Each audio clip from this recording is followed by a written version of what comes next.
Hello everyone, I'm Andres Correa and this is CBNC, Critical Breaking News Channel.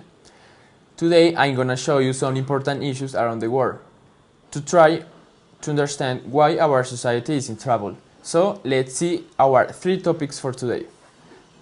The business of poverty and food companies. Some food companies in industrial countries are registering almost no economic growth anymore. That's why manufacturers are focusing on new markets. Multinationals are making big profits in third-world nations and developing countries. We should worry about how big companies are making money at the expense of people's health.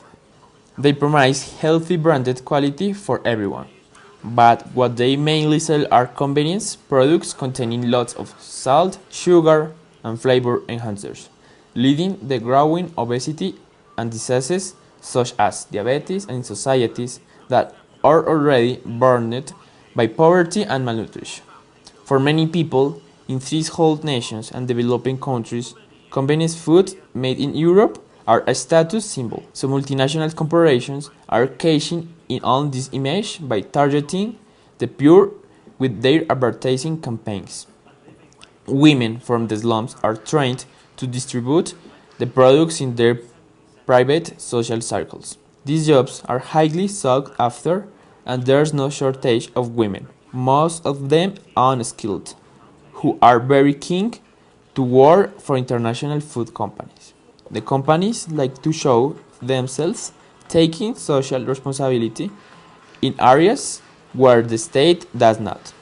In recent years, increasing numbers have climbed to the lowest rung of the middle class.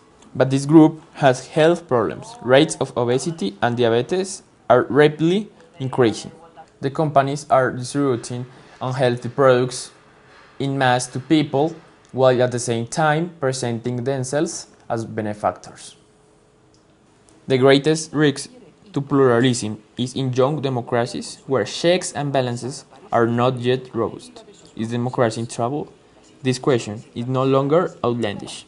America, long a beacon of democracy, has a president who tramples on its norms. Xi Jinping is steering authoritarian China towards one-man rule. And across the emerging world, strongmen strike tall.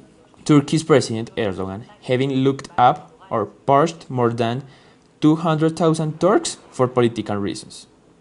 Nicaragua's regime is pulling out protesters 2 nights. Vladimir Putin is about to trap a huge propaganda coup from the FIFA World Cup.